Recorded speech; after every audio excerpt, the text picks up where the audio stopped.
समय की बात है। ऊंची पर्वत श्रृंखलाओं और विशाल नदियों से विभूषित भूमि पर 2 राज्य थे, डुमरागढ़ और मनोरथपुर। इन राज्यों पर शासन करने वाले राजा कभी मित्र हुआ करते थे, जो समृद्धि और शांति के साथ हमेशा एकजुट थे। लेकिन वर्षों के लालच, महत्वाकांक्षा और गलतफहमी ने दोनों के बीच दरार पैदा कर दी। ये दरार देखते ही देखते एक भीषण और क्रूर दुश्मनी के रूप में बाहर आई। हालांकि दोनों राज्यों के राजा अपने आप में ही महारथी थे। डुमरागढ़ के राजा विवेक सिंह अच्छी रणनीति जानते थे और मनोरथपुर के राजा गौरव कुंवर अर्थशास्त्र का ज्ञान रखते थे। नदी के पास वाली खाड़ी पर कितने सैनिक मौजूद हैं हमारे? जी हुजूर, वहां पर हमारे 230 सैनिक तैनात हैं। ठीक है, शत्रु राज्य पर भरोसा नहीं किया जा सकता। वो कभी भी आक्रमण कर सकता है। अरे, ये राजमहल में कैसा शोर हो रहा है? तभी एक औरत, जिसके बाल बिखरे हुए थे, पैरों में छाले थे, उसके पीछे उसे पकड़ने के लिए सैनिक भाग रहे थे। ये क्या हो रहा है मेरे राजभवन में?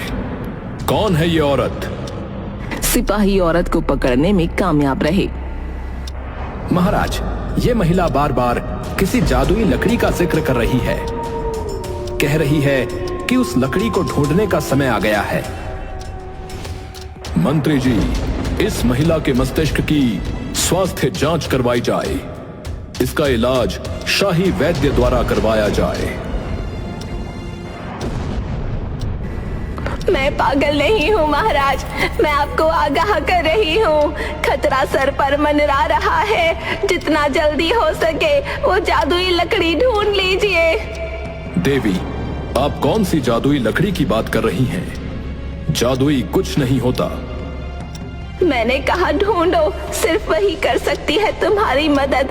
उसकी तलाश करो जो रास्ता जानता है लेकिन छाया में छुपा रहता है।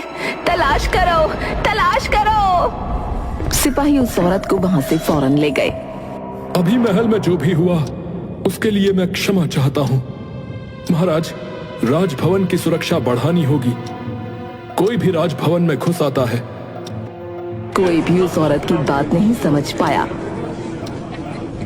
एक दिन विवेक सिंह शाम को जब गलियारे में घूम रहे थे, तभी उन्हें एक कमरे के अंदर से ठंडी हवाओं का आभास हुआ। राजा को लगा कि शायद कोई खिड़की खुली रह गई। राजा जब कमरे में दाखिल हुए तो उन्होंने देखा सामने एक पुश्तैनी किताब रखी है। ऐसा लग रहा था कि मानो वो पुश्तैनी किताब राजा को अपनी ओर खींच रही है। ये पुस्तक?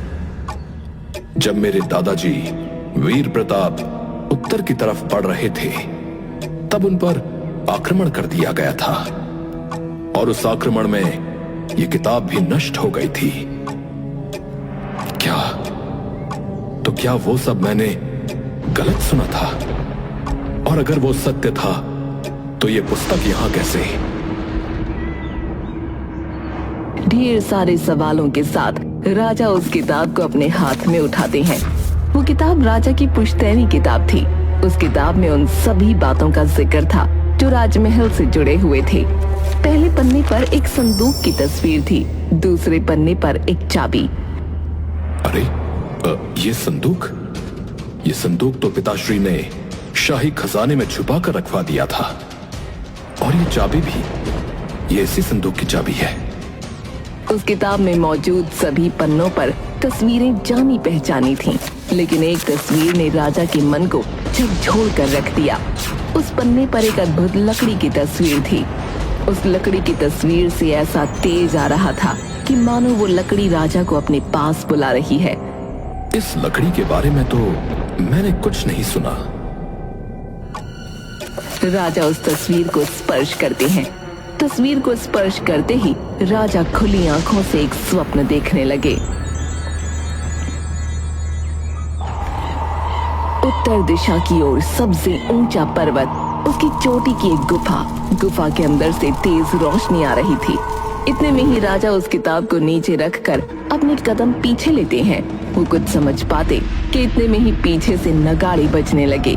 राजा फौरन अपनी तलवार निकालकर महल की तरफ भागे। उन्होंने देखा वहाँ सब कुछ सामान्य था। सिपाहियों, ये नगाड़ा किसने बजाया? इतनी उद्दंडता करने का साहस किसने किया? महाराज, नदी के पास वाली घाटी पर शत्रु ने आक्रमण कर दिया है महाराज। ना कोई संदेश, ना ही युद्ध का कोई पैगाम। अचानक से मनोरथपुर के सैनिक हमारी सेना पर टूट पड़े हैं। क्या?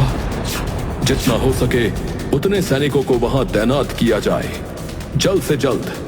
लगता है ये सेना की आपसी अनबन की वजह से हुआ है।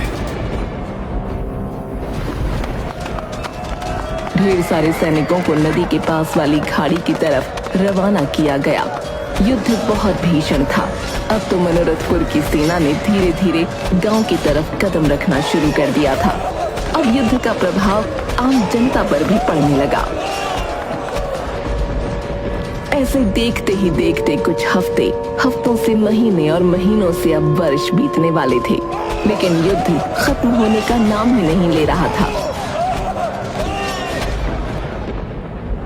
महाराज, आप कहें तो अभी ही हम अपनी सबसे क्रूर सेना को मनोरथपुर की ओर प्रस्थान करवा देते हैं। बहुत हुआ, धीरे धीरे सारे संसाधन नष्ट हो रहे हैं और अब तो हमारा अन्न भंडार भी समाप्त हो रहा है। युद्ध में विजय और पराजय के साथ विनाश भी होता है। मनोरथपुर के राजा से मैं स्वयं बात करूंगा। बात करके शांति से इस मुद्दे को सुलझाया जा सकता है कि उनकी क्या मांग है हमसे। मंत्री, उन्हें यह संदेश भिजवाया जाए कि हम उनसे वार्ता करना चाहते हैं। एक शांति पत्र लिखा जाए। विवेक सिंह के कहने पर मंत्री ऐसा ही करता है। विवेक सिंह के शांति पत्र का जवाब मनोरथपुर ने एक दुश्मनी वाले लफ्जों से भरे पत्र द्वारा दिया। ये तुमने कदापि अच्छा नहीं किया गौरव कुंवर। सेनापति, हमारी सबसे क्रूर सेना को मनोरथपुर की तरफ भेज दिया जाए। शाही खजाने में जितना भी धन है सब लगा दो। घोड़े हाथी सब लगा दिए जाएं। सेनापति ने वैसा ही किया, लेकिन सेना को इतने वर्षों तक युद्ध सामग्री और अनाज प्रदान करवाने की वजह से शाही धन बहुत पहले ही खत्म हो चुका था और अब तो शाही धन का एक बहुत बड़ा हिस्सा जनता में भी बांटा जाता था, क्योंकि सारे संसाधन नष्ट हो चुके थे। अब तो डुमरागढ़ कमजोर पड़ रहा था। राजा विवेक सिंह बहुत सोचता है और अंत में वो महल में उसी बूढ़ी औरत को बुलाता है जो जादुई लकड़ी का जिक्र कर रही थी। मैं जानती थी आप मुझे यहाँ दोबारा जरूर बुलवाओगे। हे देवी, मैं जानना चाहता हूँ कि आप किस जादुई लकड़ी की बात कर रही थी। मैं आपको बता दूं कि एक लकड़ी मैंने अपने पूर्वजों की पुस्तक में भी देखी है। कृपया मुझे बताएं कि क्या रहस्य है उस लकड़ी का। और आपने ही कहा था कि अब उस लकड़ी को ढूंढने का समय आ गया है।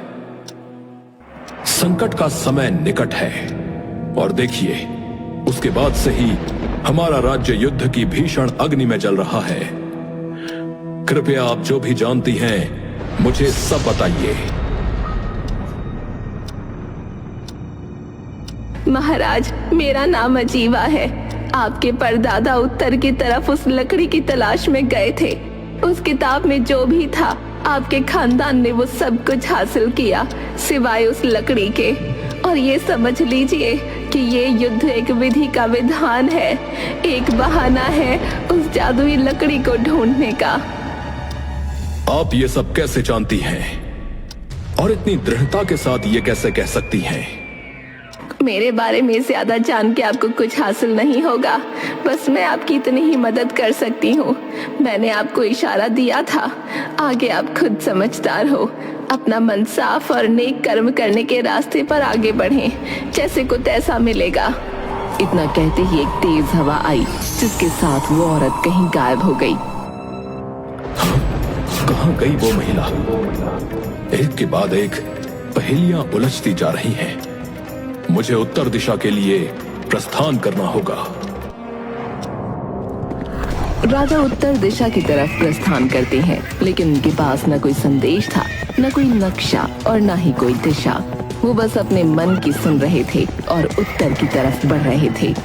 रास्ता आसान नहीं था, चुनौतियों से भरा था। आगे तो पर्वत है, इस मार्ग से आगे मेरा घोड़ा नहीं जा पाएगा। मुझे पैदल ही इस मार्ग को पार करना होगा। राजा अपने घोड़े को वहीं छोड़कर आगे बढ़े। वो पहाड़ चढ़ना शुरू करते हैं। उनके हाथ जख्मों से भरे थे, पैरों ने जवाब दे दिया था, लेकिन फिर भी वो रुके नहीं। कुछ पल एक चट्टान पर बैठकर वो विश्राम करने लगे। ये विश्राम करने का समय नहीं है। मुझे हिम्मत नहीं हारनी चाहिए। मेरी प्रजा, मेरा राज्य, मेरी सेना सबके सब संकट में हैं। सब जीवन के लिए लड़ रहे हैं। मुझे उनके लिए इस मार्ग को पार करना ही होगा। इस प्रोत्साहन के साथ राजा आगे बढ़े। उनके मन में जीत की उमंग थी, उनकी आंखों में विश्वास था और आखिरकार वो पहाड़ के ऊपर चढ़ ही गए। पहाड़ पर चढ़ते ही उन्हें वही गुफा नजर आई। ये पहाड़, पर्वत, ये गुफा और ये मार्ग, ये सब वही हैं जो मैंने उस दिन स्वप्न में देखे थे। तभी गुफा से आवाज आई, आइए महाराज, आपका ही इंतजार था। राजा इधर उधर देखने लगा। इधर उधर देखने से कुछ हासिल नहीं होगा, मैं गुफा हूँ। हे गुफा, कृपया मुझे बताओ कि क्या तुम्हें मेरी प्रतीक्षा थी? क्या तुम मुझे जानती हो? यहाँ आपको आपकी नियति लेकर आई है। आपके अलावा यहाँ तक कोई नहीं पहुँच सकता था। ये रास्ता इतना जोखिम भरा था कि आपके परदादा यहाँ आने की कोशिश में थे, लेकिन वो जान से गए, इस जहां से गए। तुम में बहुत खास बात है, इसीलिए तुम इस मुकाम तक पहुँचे हो। आओ, अंदर आओ। राजा दबे हुए धीरे धीरे कदमों से गुफा के अंदर दाखिल हुए। चमक इतनी तेज थी कि राजा की आंखें चौंधिया गईं। गुफा के अंदर राजा ने देखा कि एक लकड़ी हवा में उड़ रही थी। जादुई लकड़ी, मैं आपको नमन करता हूं। मुझे आपकी आवश्यकता है। कृपया मेरी सहायता करिए। मेरा राज्य संकट में है। मुझे अपनी प्रजा को बचाना है। मेरे पास अन्न नहीं है। अगर मेरी प्रजा शत्रु के आक्रमण से नहीं मरी तो भूखमरी से अवश्य मर जाएगी। मेरी सहायता कीजिए। मैं तुम्हारी मदद एक ही शर्त पर करूंगी। मुझे आपके सारे नियम व शर्तें मान्य हैं। तुमसे मेरा केवल एक ही सवाल है, जिसका तुम्हें सच्चे मन से जवाब देना होगा। अगर मैं तुम्हारे साथ चलने को तैयार हो जाऊं, तो तुम मुझे अपनी ऐसी कौन सी सबसे अजीज चीज देना चाहोगे? मैं आपको अपनी राज गद्दी देना चाहूंगा। मुझे सत्ता का कोई लोभ नहीं है। मैं बस अपनी प्रजा को प्रसन्न देखना चाहता हूं। मैं अपने राज्य को डूबते हुए नहीं देख सकता। अगर मुझसे मेरी सत्ता, मेरी राजगद्दी चली भी गई, तो भी मैं अपनी प्रजा के बीच में रहकर उनकी सहायता करता रहूंगा। उन्हें सही निर्देश देता रहूंगा। राजगद्दी पर बैठने का भी मेरा एक ही लक्ष्य था कि मैं अपने दादा परदादा के बसाए हुए इस राज्य को उन्नति के पथ पर ले जाऊं, और इसलिए वो राजगद्दी मुझे सबसे प्रिय है। परंतु यह भी सत्य है कि राजगद्दी से मेरा कोई लोभ नहीं है। अद्भुत, तुम्हारा मन साफ है, इरादे नेक है, आंखों में जीत की चमक है। तुम्हें ये सब करने की जरूरत नहीं। वो राजगद्दी, वो राज्य तुम्हारा ही है। तुम मेरे सवाल का जवाब देने में सक्षम रहे। मैं तुम्हारे साथ चलने को तैयार हूँ। राजा अपने दोनों हाथ फैलाता है और वो लकड़ी अपने आप राजा के हाथों में समा गई और पलक झपकते ही राजा खुद को अपने महल में पाता है। ये सब जादुई लकड़ी की वजह से हुआ। अब मुझे देर नहीं करनी चाहिए। मुझे अपनी तलवार लेकर रणभूमि में उतरना चाहिए। जादुई लकड़ी में इतनी शक्ति थी कि एक ही बार से दुश्मन की सारी सेना ध्वस्त हो सकती थी। ये क्या? चारों तरफ विध्वंस ही विध्वंस। मनोरथपुर के राजा गौरव कुंवर, मैं तुम्हें एक आखिरी चेतावनी दे रहा हूं। अगर तुम भलाई चाहते हो तो इसी वक्त इस युद्ध को रोक दो, क्योंकि विजय किसी को प्राप्त नहीं होगी। प्राप्त होगा तो मात्र दर्द, लोगों की चीख पुकार। मुझे बताओ, तुम क्या चाहते हो? हम मिलकर बात करते हैं। तुम कायर हो। तुम इतने वर्षों के बाद आज पहली बार रणभूमि में आए हो, परंतु एक कार्य तुमने अच्छा किया कि आते ही अपने काम का सवाल पूछ लिया। और तुम्हें देखकर लगता है कि तुम काम का सामान भी लेकर आए हो।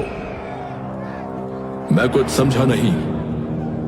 तुम्हारे हाथ में ये जादुई अद्भुत चमकती हुई लकड़ी है। मुझे ये चाहिए तुमसे, जिसे कोई प्राप्त नहीं कर सका, तुम्हारे परदादा भी नहीं। पर मैं जानता था कि तुम इस लकड़ी को अवश्य प्राप्त कर लोगे, और इस युद्ध का उद्देश्य मात्र ये लकड़ी ही है। ये जादुई लकड़ी मेरे हवाले कर दो।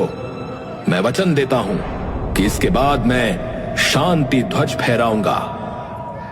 तुम जैसा इस लकड़ी के विषय में सोच रहे हो, ऐसा कदापि नहीं है। ये कोई साधारण लकड़ी नहीं है जो तुम्हारी आज्ञा का पालन करेगी।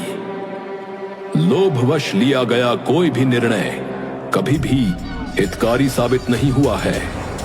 मैं अभी चाहूं तो इस जादुई लकड़ी को कहकर तुम्हें पराजित कर सकता हूं, तुम्हारा राज्य अपनी मुट्ठी में कर सकता हूं, परंतु फिर तुम में और मुझ में क्या फर्क रह जाएगा?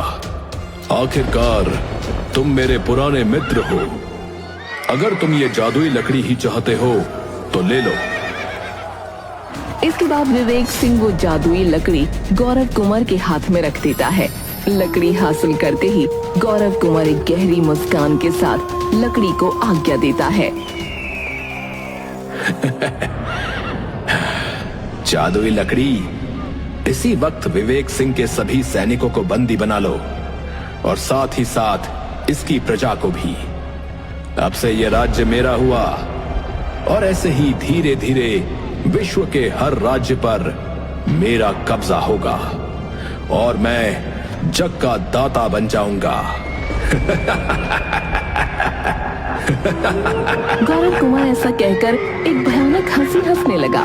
गौरव कुंवर के हंसने के साथ साथ धीरे धीरे उसकी खुद की ही जनता और उसके सैनिकों के पैरों और हाथों में बेड़ियां लग गईं।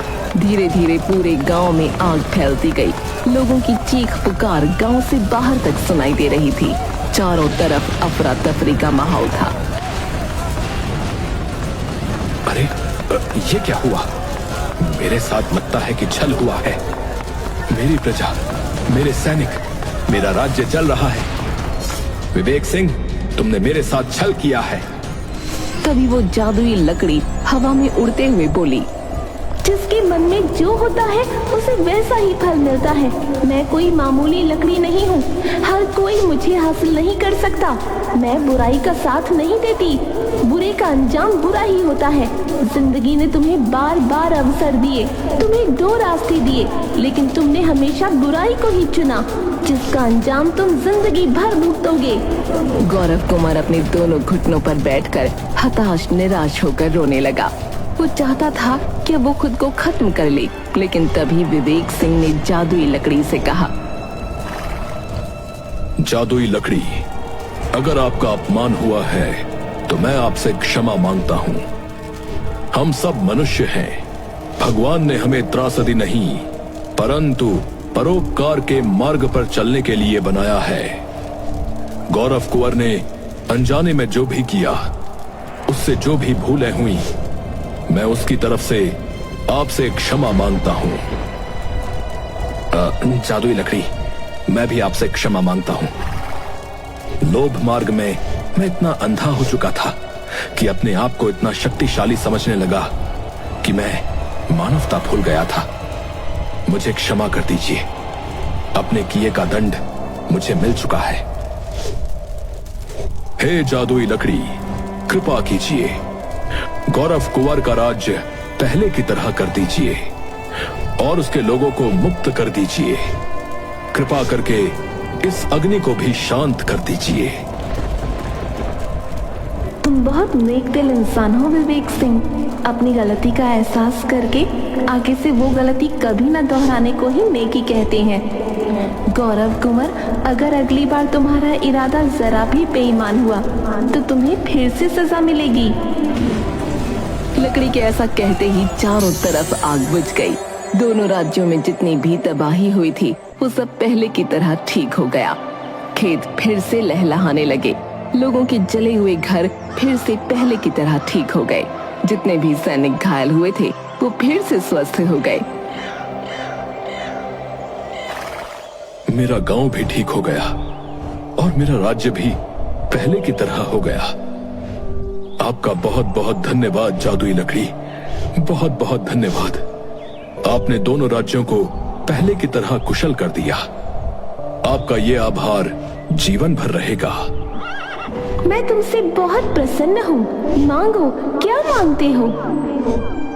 मैं अब जान गया हूँ कि आप सर्वशक्तिशाली हैं। आप में पृथ्वी समाप्त करने और पृथ्वी को पुनः बना लेने की शक्ति है। आप फिर से किसी गलत हाथों में न जाएं, इसलिए मैं चाहता हूँ कि आप अपनी जगह पर वापस से विराजमान हो जाइए ताकि कोई भी अनुचित मंशा से आप तक ना पहुंच सके। अभी भी तुमने सही फैसला लिया विवेक सिंह। तुम्हें जब भी मेरी जरूरत हो बस मुझे याद कर लेना, मैं तुम्हारी मदद करने जरूर आऊंगी। और इसी के साथ जादुई लकड़ी वहां से गायब हो गई और वापस से गुफा के अंदर विराजमान हो गई। और वहां दूसरी तरफ मनोरथ गांव के राजा को अपने किए पर शर्मिंदगी महसूस हुई। मैं तुमसे नजर मिलाने के लायक नहीं रहा विवेक सिंह। आज तुमने साबित कर दिया कि तुम मुझ जैसे मनुष्य से कहीं गुना ऊपर हो। मैंने तुम्हारा राज्य हथियाने का प्रयास किया, हर तरफ विध्वंस कर दिया, परंतु उसके बाद भी तुमने जादुई लकड़ी से मेरे और मेरे राज्य की भलाई की कामना की। मैं तुम्हारा बहुत बड़ा आभारी हूं। क्या तुम सब कुछ भूलकर फिर से मेरे परम मित्र बन जाओगे? कृपया मना मत करना। मुझे अपना पश्चाताप करने का बस एक मौका दो। ये सुनते ही विवेक सिंह गौरव कुंवर के गले लग गया। मित्र, मैंने तुम पर कोई उपकार नहीं किया, बस मानव होने का फर्ज निभाया। हमारे बीच जितनी भी गलतफहमियां और तकरार थी, आज से हम उन सब को भुला देंगे और एक नई शुरुआत करेंगे। नदी किनारे की ये खाड़ी आज से मित्रता का प्रतीक मानी जाएगी। ये सुनते ही दोनों राज्यों में जश्न का ऐलान कर दिया गया। अब दोनों राज्य पहले की तरह दोस्त बन गए। दोनों राज्यों की दोस्ती में जादुई लकड़ी का बहुत बड़ा योगदान था और ये लालच के खिलाफ अच्छाई के द्वारा दिया गया एक सबक भी था।